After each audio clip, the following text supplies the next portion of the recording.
is smack, smack, smack. 9 pounds of recycled, reddish, hugged clay. And I'm going to make a 15-inch, hopefully, my bat is 14-inch, but 15 inches at the rim, hot plate. Now, right off the bat, you can see that this centering tool has got its work cut out for it. So here we go. Let's buckle down and center that clay. Now, the difference here is this centering tool, I'm using my biceps mostly. Now, I'm trying to keep from putting a big air bubble in it right there where that is coming together weird. But you can wedge a little bit with it too. Alright, so here we go. Putting in the power. And you still cone up, even like you would if it was, if you were coning it just by hand. You can see here on the top, I've got this little divot, and I'm going to work that out. So I'm going up a little bit, and down a little bit, and up a little bit, and down. And that is looking good.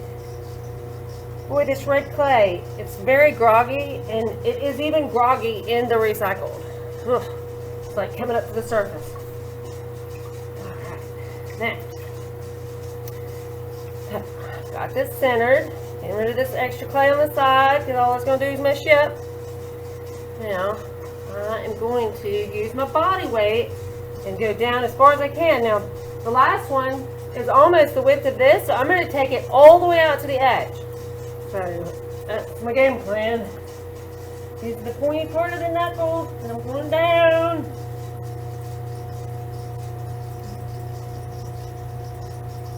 Yeah, that's good. It got deeper this time than last time.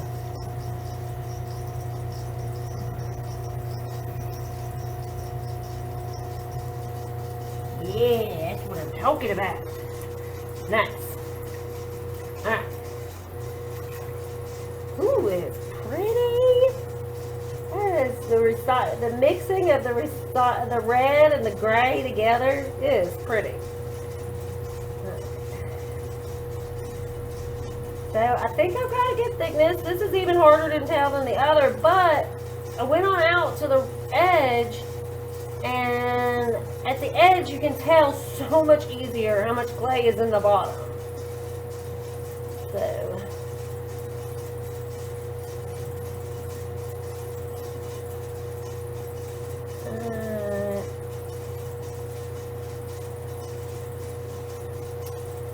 yeah, man, that's so much nicer.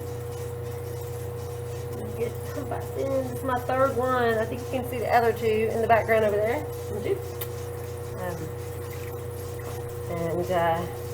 This girl is tired.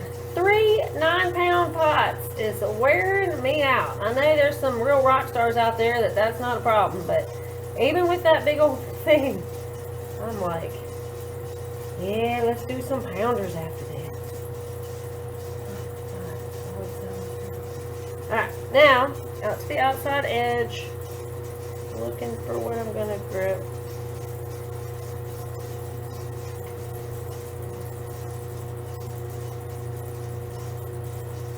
It is way different without the extra bat at the base. Now I kind of neck it in a little bit, because once you start going out, the clay just wants to go out. So I still need to contend with this bottom part, and this is what happens with these big pieces. You get out to the edge, and then you find the real bottom, which is what I have encountered. Just like the other one.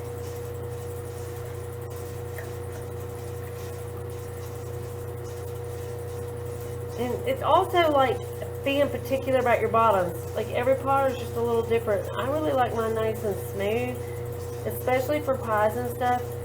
You know, maybe some texture in it might be nice. And actually I could put some lace texture or something in there. That'd be neat. But that's more. Now it's coming together nice. This is a good thing.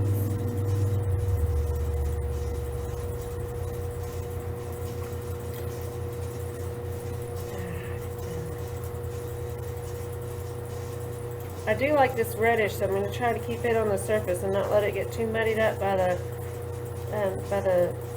gray and the white out of my slop bucket.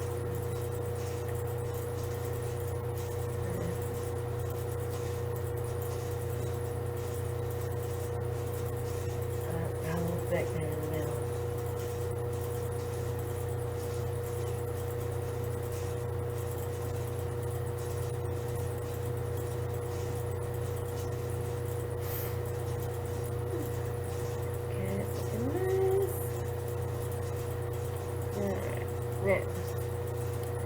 Now the outside. I think that's pretty good.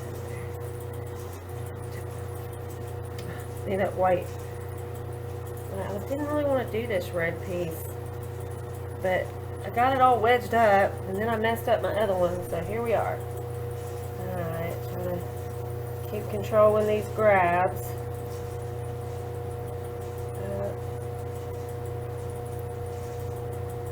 I'm bracing kind of on my side because even though it's a short piece, I still want to get away from it.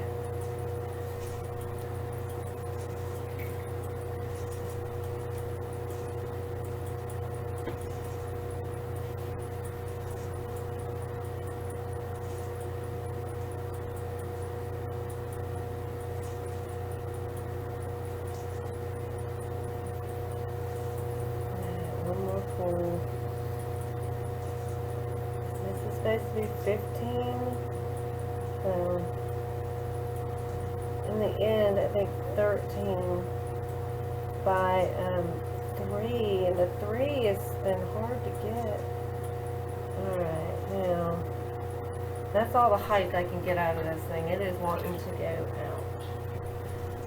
So, mop her up. Try to get to where I do not need to get in the bottom halfway again, because it just all wants to go out now. And I say out, I mean it wants to flop. Like I'm pushing it to that point where it wants to go. So, reduce that speed. All I'm really wanting to do now is just kind of give it an angle and shape it out. So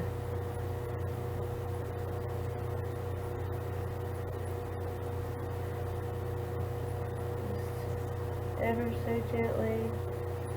Actually, this is one of the only times that I have my foot on the pedal also. I don't do that very often, but it is hovering, waiting to reduce the speed. Oh, there we go. That's it. That's it right there. That's nice. I think it does. I don't know how far out a pie plate needs to go, really. Just far enough, right?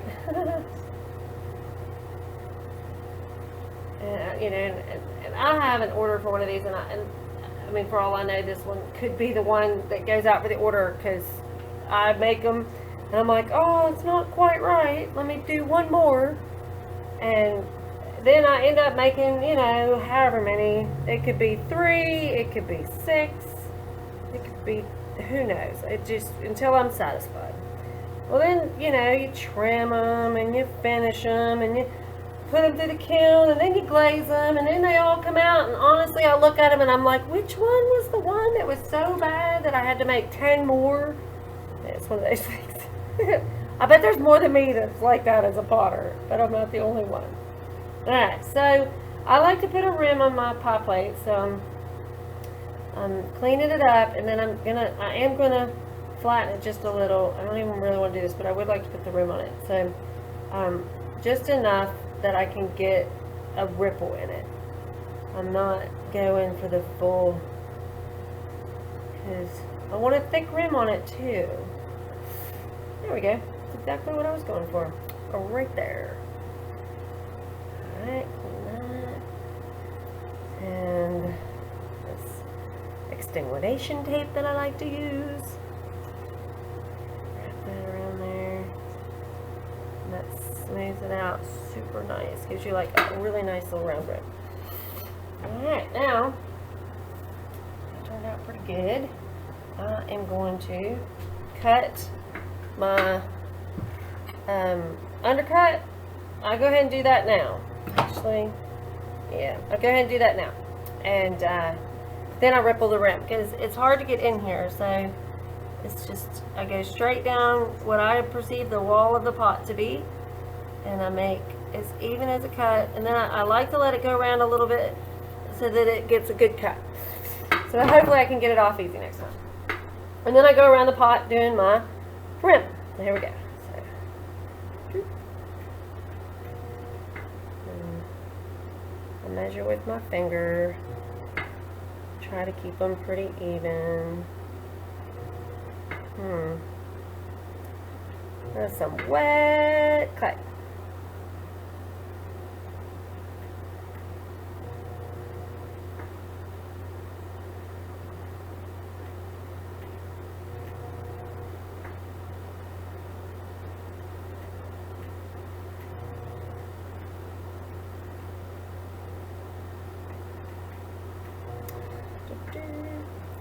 Almost done. And like, you can use the Lazy Susan, which I use that for a lot of stuff, but well, this I just didn't. Alright, and then I gotta take this tray or the slop bucket off so that you can get underneath it, because that is a problem too.